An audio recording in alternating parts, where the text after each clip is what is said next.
Welcome to Singularity Watch, a show where we look into the future, keeping our eyes wide open. I'm Ollie, and as always, my co-host is cybersecurity expert Kavya Perman, founder of the XR Safety Initiative, XRSI. Hey, Kavya. Hey, Ollie. So today, we're excited to have an amazing guest, so amazing that we decided that our journey with him will be a double-sized portion. And it was kind of much needed because there aren't many people who understand the impact of technology on humans from so many perspectives, including privacy and safety aspects. Very few technologists have the access, experience, and the skills to zoom in and zoom out and present to us like a true evaluation of emerging technologies. And this is especially true for the black box of some of the Silicon Valley companies like Apple and Facebook sometimes can be. Robert Scoble is one of those unique individuals who's been in tech since the advent of big tech and emerging tech. That's why we're really thrilled to have him with us today and also in the next episode. So sit tight, stay with us, and Kavya here is going to pilot us on this very special flight. Welcome to Singularity Watch, a show where we look at the future, keeping our eyes wide open. Under this avatar, there is Robert Scoble, a man who's difficult to define with just a few words, but the first one that I can think of is futurist. And this time in a quite literal sense. Robert, first of all, welcome. And what do you think about this definition? Thank you for having me on your show. I'm more like, I like being the first user because that's how I approach the world. Even though I've written 4 books that predict decade-long trends, and I've been the first one to see the first Tesla and see Flipboard, and was early on Instagram and stuff like that. But I approach the world through the eyes of a user, and I tend to see things before other users for a lot of reasons. Right? Yeah. I should have actually kept that in mind because only recently you changed that in your bio. Otherwise, you were the user number one. And I remember those Google Glass moments, some of the other technology moments. You were in some rooms where these deals were made, Instagram, that whatnot. So yeah, Uber was invented right in front of me in a Paris snowstorm. I've seen a few things in my life. Yeah, I'm like Forrest Gump. Maybe that's what I should be. It's like Forrest Gump of the tech industry. Just show up at the right time. Whoa, let's dive in a little bit into that future defining thing. So you've been involved in so many future defining moments. Of course, you named a couple of them, but just name like the top 3 or 4 that you're like, that was something remarkable. And my number one was Elon Musk giving me the first ride in the first Tesla before he gave his best friend a ride. And we were racing his best friend, but that was pretty special. And I was using a Nokia camera back then, the Nokia phone, to live stream it to about 1,000, 2,000 people. And it got written up and everything. I was the first one to take a 360 camera to Coachella. I was first one to see Flipboard. I showed Ashton Kutcher Flipboard, and he became an investor. I was the first one to see Siri. Siri was launched in my son's bedroom. Dag and Adam came to my house 6 months before it was released, so I got to see the first AI app.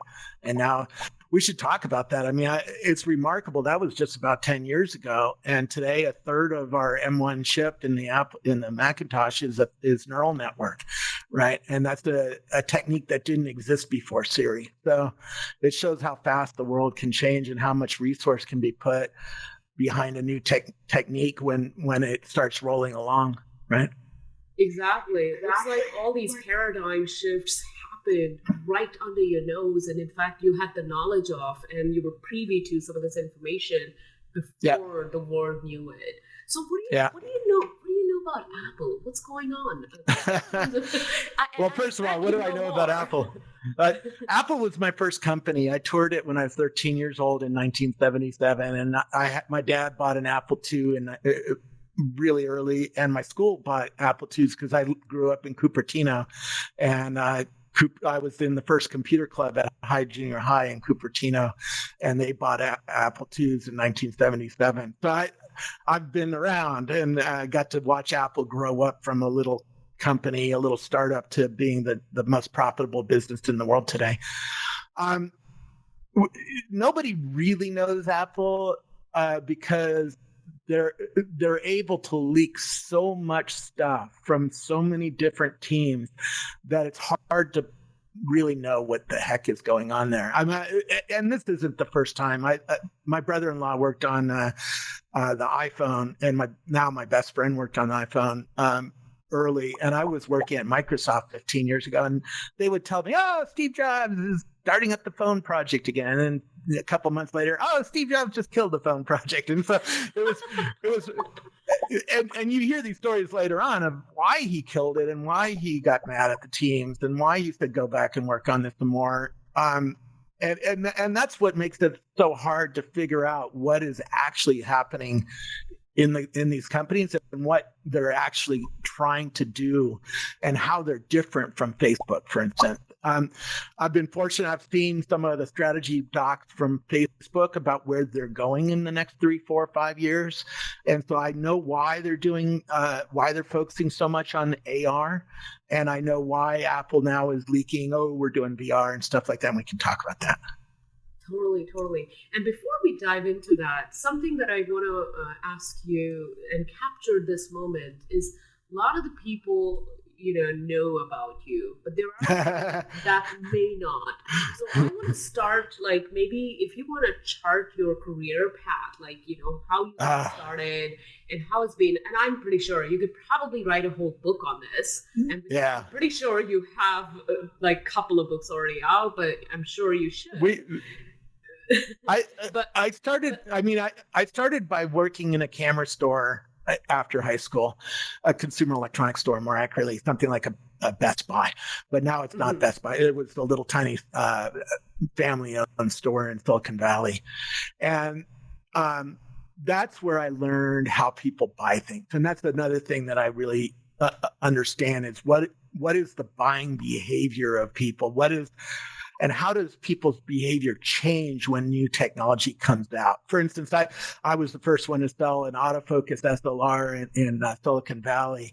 And the Minolta Maxim came out, and I sold 40 of them in the first hour when the shipment arrived because I was so excited. But I got to talk to a lot of people about this new technology and understand how they adopted, how they looked at it, how they resisted it or adopted it. And there was a lot of resistance from pros back then. It's like, oh, I'll never use an autofocus camera. I can focus manual just fine, right? And now they're all using Canon EOS cameras with autofocus because the autofocus is way better than they are now. Now, back then, it wasn't way better. It was a disruptive technology. It was better than me, but it wasn't better than maybe a sports photographer at the San Jose Mercury News, right, who got used to really accurately focusing on a runner coming toward him or her. Yeah. So I was able to watch how people resisted things or bought things. I sold a lot of beta and VHS VCRs, and now I don't even have a VCR in my house, and I'm in VR talking to you. It's crazy. But even go back further, the real start of my career was going to a church in Silicon Valley and called Evangel Christian Fellowship. I think it's called Life Church now. And the year after I showed up there, they bought a bunch of TV equipment. They bought 3 cameras and a switcher and a big ass beta VCR, a pro beta VCR. And that whole system cost $500,000. So my first video camera cost $100,000 plus dollars. And it's way shittier than your iPhone is today, right? In fact, we could talk about the old world of TV. This camera was huge, right? And you had to warm it up for an hour before you even started tuning it. And then it had 3 tubes. It didn't have chips for the image sensor. It had tubes, right? And you had to align them with an oscilloscope. Now you don't have to do any of that work. It's sort of funny how you have to learn stuff in your life and then just throw away that knowledge. How did you find yourself in all these amazing rooms? I think to get there. Most of it is passion. Um, Here's an example of that, right? I was at West Valley Community College studying to be a computer scientist back in the late 80s. And I kept seeing this car with a license plate WAS on it. And now most kids are like, they would never even notice such a thing, right? But I knew who that was because it was co-founder of Apple. And I was like, why is the co-founder of Apple going to a community college at 7 a.m? What the heck is going on here? So I kept waking up earlier and earlier until by the way, now that if you know Woz, he's an engineer who started Apple, right? And his mind works like an engineer. He parked in the same parking space and he got there at exactly the same time every morning, which I finally figured out. And I finally got there before his car showed up at 7 a.m, which took some work for me because I'm not a morning person. And I said, hey, Steve, I work for the school newspaper, and I wonder what you're doing here, right? Most people wouldn't do that. Most people wouldn't have the instinct of figuring, one, knowing who was, two, stalking him, and three, being passionate about talking to this guy, right? So passion gets me into so many things. This got me into the front row of concerts. That's how I got the 360 camera into Coachella, because I was passionate about music. And so the tech team at Coachella let me in with a camera, right? And passion will get you a lot of places, right? And then knowledge and, because I grew up in Cupertino and I had an Apple II since 1977. So I knew something about what he did. In fact, I helped build motherboards for Apple for the Apple II. So Steve and I had lots to talk about the early days of Apple and how that was all built up and what he was trying to do. And so, that's most of it. And then the rest of it is communication. Are you a good writer? Are you good at video? Are you good at something to communicate? And I have pretty good skills of writing and communicating because of my TV experience and my photography experience. In the last 5 years, you've published at least 2 fundamental books: The Fourth Transformation in 2016 and The Infinite Retina in 2020. They're all about the impact that XR and AI are going to have on our world as we move forward. So let me take a short step back. When this pandemic erupted 1 year ago, many of us have thought that, this could be a defining moment of XR domain. How did it go thus far? In your opinion? The problem is the adoption curve isn't there yet. What do I mean by that? The pandemic basically plowed the field, to use an old Silicon Valley metaphor, because now everybody is on Zoom, right? Mm-hmm. And very few people have headset like the one I'm wearing. I'm wearing an Oculus Quest 2.0. I don't know what you're using, but very few people, even in the rich Silicon Valley technology advanced world. If I go around to my neighborhood and ask them, do you have a VR machine? Most people do not, even here. And so if you go to Kansas or someplace that isn't as technology advanced or as rich, you're not going to find very much VR at all, right? That is about to change. And there's a bunch of reasons for that. First of all, the field is plowed now. So now I don't need to explain to a school teacher how to use a computer and how to use Zoom. I mean, I was just helping out my kid share a screen with a teacher because I just clean installed his Mac last night. Everybody now in society has to learn those skills, right? All the way down to, school teachers and others. That really is important for setting the stage for what's coming next, because now we all can have a real conversation for what is coming next. I mean, people who are in Alt-Space VR or in VR knows this is the way we're going to work and play and entertain each other. It's a real early day. The number of polygons that we have to play with is still fairly low. So it's like, back to my TV example, my first video camera cost $100,000. Very few businesses or people had them, and they were really crappy cameras in comparison of what is out today, right? They were really blurry, and they used tubes, which, like I said, it took an hour to set them up. But we're in that kind of stage right now with VR. VR is in that stage where things are expensive. A lot of people are buying a big ass NVIDIA card in their PC, and then buying a $500, $600 headset, and then maybe even buying some gloves and some more sensors. I mean, we're seeing people in some of these things like VR chat doing dancing now in VR, right? Yeah. That requires several sensors and maybe even a mocap suit if you really want to do it the best possible way. But exactly, what I study is how the people change, and we're about to see a huge change, partly because the demos of this, you can show this to an executive and say, this is how the future is going to work. Do you think the future is going to work like a little rectangle in your hand anymore? No, this is the way the future should work, where I can actually hand virtual things to you. I can actually have presence with you.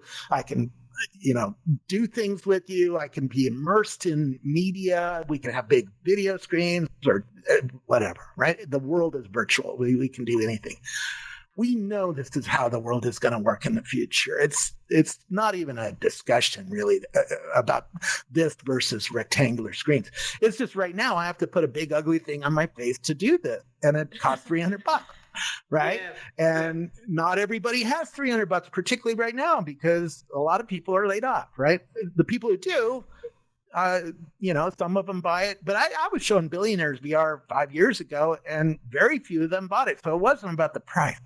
It was about there was other resistance to this new technology. And because it's on our face, it really gets a lot of resistance. People are very particular about what they put on their face, particularly women who have makeup on. I've hit that. Oh no, I'm not putting that on. It'll mess up my makeup. Right. And so you immediately hit a lot of these resistances. And then my wife can't even wear it. She gets sick. She instantly feels nauseous, and she doesn't like the experience of being in this VR world. And my autistic son doesn't like how it feels on his face again. He has, autism is a sensory problem, right? You have different sensory capabilities than a neurotypical person like me, although I don't think I would ever call myself neurotypical. Me neither. We're not going to do that. You're definitely a unique individual. So, anyways. Then what about 2021? Is this going to be the year of the breakthrough? I think there yet? I think this is a transition year. And I think this is a transition year for a lot of reasons. One, we're still dealing with the pandemic. We haven't yet had the vaccine to everybody. We haven't yet shut the door on the pandemic. By the end of the year, I'm expecting the door to be shut on the pandemic, at least at some level. And my guess is that by Christmas time, we're going to be able to have Christmas dinner with all of our family again for the first time in a couple of years. That's a real important cultural point, because if I have 20 people over my house for Christmas dinner, and I have a new headphone or a new VR machine, I'm going to show it to everybody, right? And that's what's going to set the exponent of growth in this industry really going forward. And I expect we're going to see a lot of new devices by Christmas. Apple is signaling that they're going to come in 2022,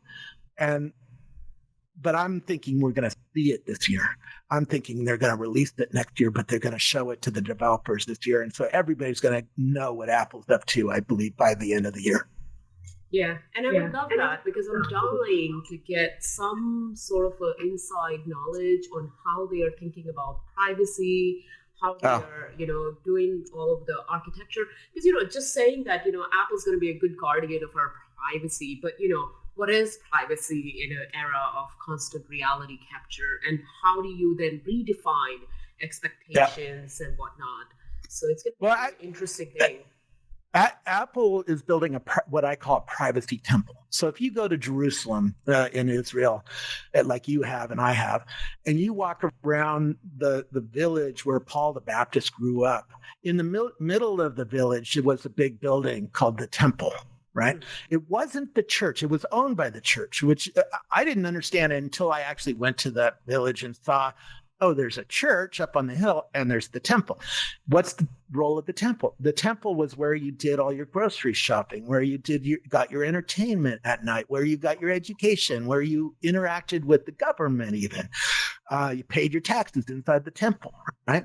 You even did some gambling and stuff like that, right? Jesus talked about overturning the temple tables, right? Because he was mad at how greedy everybody was in the temple, right?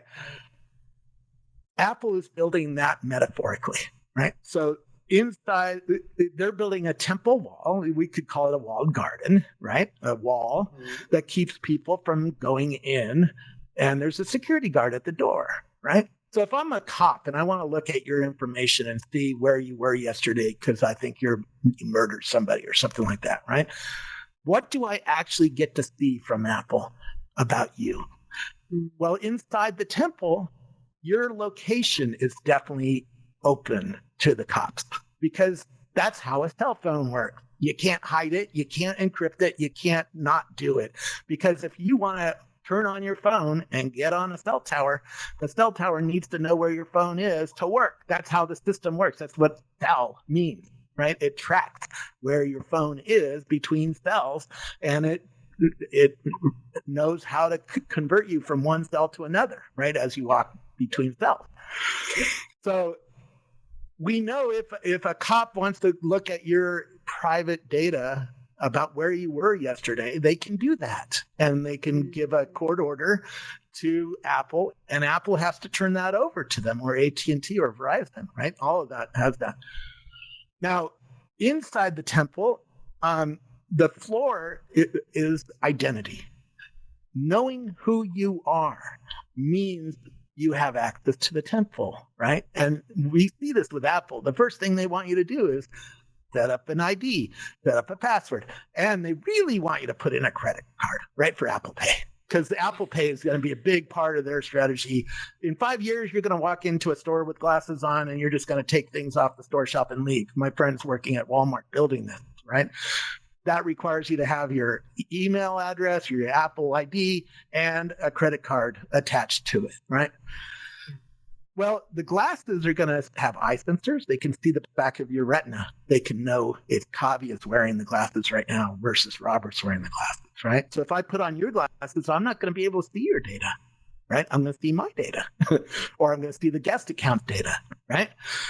When you put it on, you're going to see Kavia's world, right? All of your stuff, right? You're also going to be listened to. Already, your voice is very unique and not fakeable. The government, a lab here in Silicon Valley showed me that 10 years ago, that their systems can tell the difference between Kavya and me just by listening to a few words of text. And by the way, even if you used helium and changed your voice, or even if you did an accent, or even if you tried to change your voice to a high voice, cannot hide. The computer is listening to the frequencies of sound coming off your vocal cords, and it's very unique to you, very unique to me. And I give a class to a bunch of entrepreneurs, VR entrepreneurs. We came up with 14 ways to figure out it's Kavya, right? Your body shape, your skeletal and vascular system, your blood vessels in your face, a camera can see that. Your human eye can't see this. Right? So when we start talking about technology now, it's about to go to a place that's pretty freaky. And this is why Elon Musk is going, hey, we should be concerned about AI, because AI can do a lot of things that humans just can't, and can watch a lot of things moving around that humans can't, and can watch patterns that humans can't, and can recognize when those patterns are going. For instance, if I was using a camera, the camera could see you're getting annoyed with me. I'm talking too much.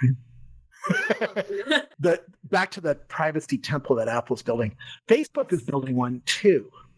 Facebook actually is spending a lot of money, and Boz and others have said, we're really investing in privacy. We want to be private too. We don't want your data to go to everybody in the world, right? We're trying to build a privacy template. But the real difference between Apple and Facebook is Apple is not going to allow advertising inside the temple wall. If you want to leave the temple and go outside to the hinterlands of the internet, like to the New York Times, great. We're going to warn you when you leave the temple door, hey, you're going outside.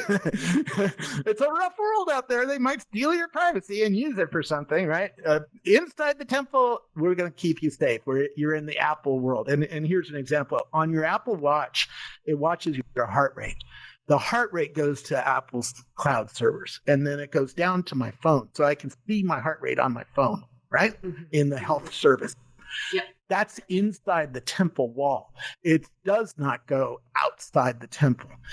A better example of this is Spotify versus Apple Music. When I listen to Spotify, my Discord shows you what song I'm listening to.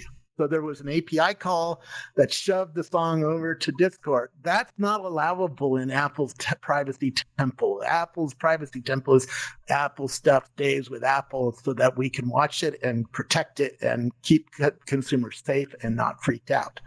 That's really the difference. Facebook, on the other hand, is going to say, we're more open. We like things like when your Spotify tells Facebook about what song you're listening to, because then we can figure out what kind of advertising to show you. But we can also add new features where, like the Discord example, where the Discord user sees what kind of music you're listening to right now. And that's somewhat useful, actually, right? I actually like that. Apple Music doesn't do that, right? And on Facebook's world, they're going to have advertising inside the temple. And that's always going to be the real difference here. You're going to have the same data goes to both systems. The same architecture basically is protecting the privacy, but Facebook is doing all the surveillance to show you advertising. And that's the business model of Facebook. Apple's business model is to sell you a device and sell you a service, right? And so it's a very different business model, and it leads to different privacy choices by these two companies. And thank you for adding that, because that's what I'm wondering about, is this big privacy shift. I feel like it's just talk. I'm yet to see some real action. Because as long as the business model continues, no matter what kind of shift and a pivot and a change you make, you're still handing over data to third and fourth and fifth parties. And Now, I've been doing a lot of new research for a new book, and I've been talking to a lot of people all around the world. Facebook doesn't have the trust for this new data. Apple does. Now, you and I both know that doesn't matter to a lot of people, right? But it does matter to some people, and it matters to people like me and people like you.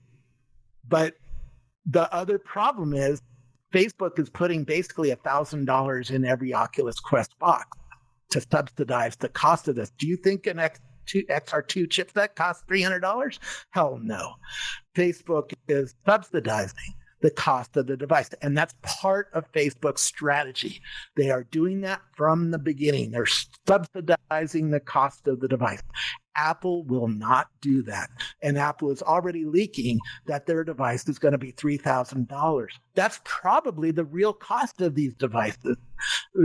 Keep in mind, Apple is spending alone something like $40 billion to develop this series of products and strategies over that we're going to see come out, right? So I thought the whole idea of the privacy temple was very fascinating in a weird and slightly unsettling way. It's certainly something worth meditating about, right? Totally. And I have so many questions left for him. For instance, where are we going with all the data that these companies are collecting around the world? For instance, like, Tesla with its cars. Luckily, we have the opportunity to stay with Robert for some more time with the next episode. Absolutely. Meanwhile, you can check our stories, episodes, and guests on readyhackerone.com. on YouTube, Twitter, Facebook, and on all the main podcast platforms. If you like what we do, search for our episodes on Apple Podcasts and drop us a review. But for now, happy journeys to all of you. Happy and safe journey.